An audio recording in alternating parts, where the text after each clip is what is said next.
ಇಂಗ್ಲಿಷ್ನಲ್ಲಿ ಇಟ್ ಪದವು ದಿಸ್ ದ್ಯಾಟ್ಗಿಂತ ಹೇಗೆ ಭಿನ್ನವಾಗಿದೆ?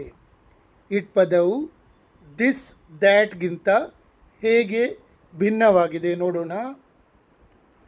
ದಿಸ್ ಅಂದರೆ ಇದು, ಹತ್ತಿರದಲ್ಲಿರುವ ಒಂದು ವಸ್ತು ವ್ಯಕ್ತಿಯನ್ನು ತೋರಿಸಲು ದಿಸ್.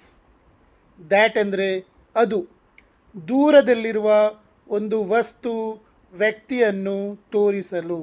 ದಿಸ್ ಅಂದರೆ ಹತ್ತಿರದಲ್ಲಿದ್ದುದು, ಬೆರಳು ತೋರಿಸಿ ಹೇಳುವಾಗ.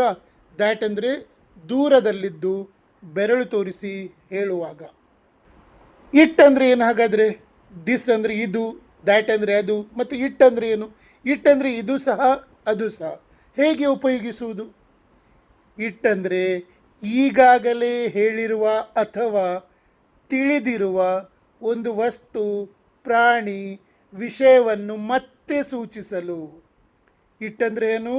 ಇಟ್ ಅಂದರೆ ದಿಸ್ ಸಹ, ಇಟ್ ಅಂದರೆ ದ್ಯಾಟ್ ಸಹ. ಬಟ್ ಇಟ್ಟನ್ನು ಹೇಗೆ ಉಪಯೋಗಿಸುವುದು? ಒಮ್ಮೆ ಹೇಳಿರುವ ವಸ್ತು, ಪ್ರಾಣಿ, ವಿಷಯವನ್ನು ಮತ್ತೆ ಸೂಚಿಸಲು. ಉದಾಹರಣೆಗಳೊಂದಿಗೆ ಕಲಿಯೋಣ. This is a book. ಇದು ಒಂದು ಪುಸ್ತಕ. ಪುಸ್ತಕವನ್ನು ತೋರಿಸುತ್ತಿದ್ದೇವೆ, ಬೆರಳಿನಿಂದ ಪುಸ್ತಕವನ್ನು ತೋರಿಸುವಾಗ. That is a book. ಅದು ಒಂದು ಪುಸ್ತಕ. ದೂರದಲ್ಲಿರುವ ಒಂದು ಪುಸ್ತಕವನ್ನು ತೋರಿಸುತ್ತಿದ್ದೇವೆ, ಅದು ಒಂದು ಪುಸ್ತಕ. That is a book. ಈಗ this is a book, it is interesting. ಇದು ಒಂದು ಪುಸ್ತಕ. ಇದು ಅಂದಿದ್ದೇವೆ, ದಿಸ್ ಅಂದರೆ ಈಗ ಇದು ಒಂದು ಪುಸ್ತಕ. ಇದು ಅಥವಾ ಅದು ಆಸಕ್ತಿದಾಯಕವಾಗಿದೆ. ಅಂದರೆ ಈಗ ಇಟ್ ಅಂದರೆ ದಿಸ್ ಸಹ, ದ್ಯಾಟ್ ಸಹ. ಇಟ್ ಅಂದರೆ ಇದು ಸಹ ಅದು ಸಹ. ಹೇಗೆ ಹೇಳುವುದು? ಇಲ್ಲಿ ಎರಡನೇ ವಾಕ್ಯದಲ್ಲಿ ಇಟ್ ಎಂದರೆ ಈಗಾಗಲೇ ಹೇಳಿರುವ ಬುಕ್. ಇಟ್ ಎಲ್ಲಿ ಬಳಸಬೇಕು ಹಾಗಾದರೆ? ಈಗಾಗಲೇ ಹೇಳಿರುವ ಪುಸ್ತಕ. This is A book, it is interesting. ಈಗಾಗಲೇ ಹೇಳಿರುವ ಪುಸ್ತಕ. ಮುಖ್ಯ ವ್ಯತ್ಯಾಸ ಏನು? ದಿಸ್ ದ್ಯಾಟ್ ತೋರಿಸಲು, ಇಟ್ ಅಂದರೆ ಈಗಾಗಲೇ ತಿಳಿದಿರುವ, ಹೇಳಿರುವ ವಿಷಯವನ್ನು ಸೂಚಿಸಲು. ಇಟ್ಟನ್ನು ಇನ್ನಷ್ಟು ಸುಲಭವಾಗಿ ಅರ್ಥ ಮಾಡಿಕೊಳ್ಳಲು ಎಕ್ಸಾಂಪಲ್ಸ್ ನೋಡೋಣ. ಈಗಾಗಲೇ ಹೇಳಿದ ವಸ್ತುವಿಗೆ ಇಟ್ ಅಂತೇವೆ, ಈಗಾಗಲೇ ಹೇಳಿರೋದು. ಹೇಗೆ? This is my pen, it is blue. ಇದು ನನ್ನ ಪೆನ್, ಅದು ನೀಲಿ ಬಣ್ಣದ್ದಾಗಿದೆ. ಅದು ಹೇಳಿ, ಇದು ಹೇಳಿ ಪರವಾಗಿಲ್ಲ. I have a car, it is very old. ನನ್ನ ಬಳಿ ಒಂದು ಕಾರ್ ಇದೆ, ಅದು ತುಂಬ ಹಳೆಯದು. I bought a phone, it is expensive. ನಾನು ಒಂದು ಫೋನ್ ಖರೀದಿಸಿದೆ, ಅದು ದುಬಾರಿಯಾಗಿದೆ. This is my book, it is interesting. ಇದು ನನ್ನ ಪುಸ್ತಕ, ಅದು ಆಸಕ್ತಿದಾಯಕವಾಗಿದೆ. ಈಗ ಪ್ರಾಣಿಗಳಿಗೂ ಇಟ್ ಬಳಸಬಹುದು. ಹೇಗೆ? I have a dog, it is very cute. ನನ್ನ ಬಳಿ ಒಂದು ನಾಯಿ ಇದೆ, ಅದು ತುಂಬ ಮುದ್ದಾಗಿದೆ. Look at that cat, it is sleeping. ಆ ಬೆಕ್ಕನ್ನು ನೋಡು, ಅದು ಮಲಗಿದೆ. There is a bird on the tree, it is singing. ಮರದ ಮೇಲೆ ಒಂದು ಹಕ್ಕಿ ಇದೆ, ಅದು ಹಾಡುತ್ತಿದೆ. ಹವಾಮಾನಕ್ಕೆ ಇಟ್ ಬಳಸ್ಬೋದು. ಇಲ್ಲಿ ಇಟ್ ಯಾವುದೇ ನಿರ್ದಿಷ್ಟ ವಸ್ತುವನ್ನು ಸೂಚಿಸುವುದಿಲ್ಲ. ಹೇಗೆ ನೋಡಿ? ಇಟ್ ಈಸ್ ರೈನಿಂಗ್, ಮಳೆ ಬರುತ್ತಿದೆ.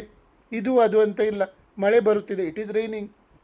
ಇಲ್ಲಿ ಇಟ್ ಹಿಡನ್ ಆಗಿದೆ, dummy subject. It is very hot today, ಇಂದು ತುಂಬ ಬಿಸಿ ಆಗಿದೆ. ಇಟ್ ಈಸ್ ಕೋಲ್ಡ್ ಔಟ್ಸೈಡ್, ಹೊರಗೆ ಚಳಿ ಇದೆ. ಇಟ್ ಈಸ್ ಕ್ಲೌಡಿ ಟುಡೇ, ಇಂದು ಮೋಡ ಕವಿದಿದೆ. ಸಮಯಕ್ಕೆ ಸಹ ಇಟ್ ಬಳಸಬಹುದು. ಹೇಗೆ? ಇಟ್ ಈಸ್ 8 o'clock, ಈಗ 8 ಗಂಟೆ. ಇಟ್ ಈಸ್ ಲೇಟ್, ತಡವಾಗಿದೆ. It is time to go, ಹೋಗುವ ಸಮಯವಾಗಿದೆ. ಈಗ ಒಟ್ಟಿಗೆ ಕಲಿಸ್ತೇನೆ ಪುನಃ. This that it. ಇಟ್ ಒಳಗೇನೆ ದಿಸ್ ದ್ಯಾಟ್ ಇದೆ.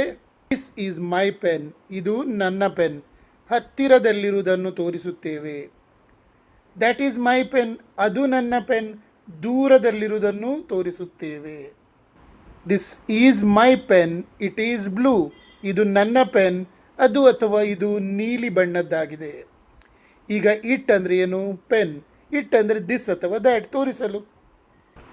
ಇಟ್ ಅಂದರೆ ಈಗಾಗಲೇ ತಿಳಿದಿರುವ ವಿಷಯವನ್ನು ಮತ್ತೆ ಸೂಚಿಸಲು, ಹವಾಮಾನ ಮತ್ತು ಸಮಯದಂಥ ಸಂದರ್ಭಗಳಲ್ಲಿ ಬಳಸಲು. ನಿಮಗೆ ನನ್ನ ಟೀಚಿಂಗ್ ಮತ್ತು ರಿಸರ್ಚ್ ಇಷ್ಟವಾದಲ್ಲಿ ನನ್ನ ಫಾಲೋ ಮಾಡಿ ಮತ್ತು ಶೇರ್ ಮಾಡಿ. ಯಾರಿಗಾದರೂ ನನ್ನ 3 ತಿಂಗಳ ಇಂಗ್ಲೀಷ್ ಸ್ಪೀಕಿಂಗ್ ಕೋರ್ಸ್ ಮಾಡಲಿಕ್ಕಿದ್ರೆ ನನಗೆ ಕಮೆಂಟಲ್ಲಿ ತಿಳಿಸಿ, ನಾನು ಡೀಟೇಲ್ ಕಳಿಸ್ತೇನೆ. ಇನ್ನೊಂದು ವಿಷಯ ಏನಂದರೆ, ನಿಮಗೆ ಏನಾದರೂ ಕಲಿಬೇಕಂತ ಇದ್ದರೆ, ಯಾವುದಾದ್ರೂ ಕನ್ಫ್ಯೂಷನ್ ಇದ್ದರೆ ಇಂಗ್ಲೀಷಲ್ಲಿ, ಅದನ್ನು ನನಗೆ ಸಹ ಕಮೆಂಟಲ್ಲಿ ಹೇಳಿ, ನಾನು ಅದನ್ನು ಸಹ ಎಕ್ಸ್ಪ್ಲೇನ್ ಮಾಡ್ತೇನೆ. ನಿಮಗೆ ಏನು ಡೌಟ್ ಉಂಟೋ ಆ ಡೌಟನ್ನು ನಾನು ಎಕ್ಸ್ಪ್ಲೇನ್ ಮಾಡಿದರೆ, ಅದೇ ಡೌಟ್ ತುಂಬ ಮಂದಿಗಿರ್ತದೆ, ಬಟ್ ಅವರು ಕೇಳೋದಿಲ್ಲ. ಆ ವಿಡಿಯೋಗಳನ್ನು ನಾನು ಮಾಡಿ ಹಾಕಿದರೆ ಅವರ ಡೌಟ್ ಸಹ ದೂರ ಆಗ್ತದೆ. ಸೊ ನಿಮಗೇನಾದರೂ ಡೌಟ್ಸ್ ಇದ್ದರೆ ಕೇಳಿ, ನಾನು ಇದು ಮಾಡ್ತೇನೆ. ಇಟ್ಟಿನ ಡೌಟನ್ನು ತುಂಬ ಮಂದಿ ಹೇಳಿದರು, ದಿಸ್ ದ್ಯಾಟ್ ಹೇಳ್ತೀರಿ ಮತ್ತು ಇಟ್ಟು ಹೇಳ್ತೀರಿ, ಇಟ್ಟು ಎಲ್ಲಿ ಬಳಸೋದಂತ ಆ ವಿಡಿಯೋನು ನಾನಿಲ್ಲಿ ಹಾಕಿದ್ದೇನೆ. ಬೇಕಾದಷ್ಟು ಸಲ ನೋಡಿ ಅರ್ಥ ಮಾಡಿಕೊಳ್ಳಿ. ನನಗೂ ನಂಬಿಕೆ ಇದೆ ಈ ವಿಡಿಯೋ ನಂತರ ನಿಮಗೆ ಇಟ್ಟು ಎಲ್ಲಿ ಉಪಯೋಗಿಸುವುದು ಅಂತ ಖಂಡಿತವಾಗಿಯೂ ಅರ್ಥ ಆಗಿದೆ ಅಂತ.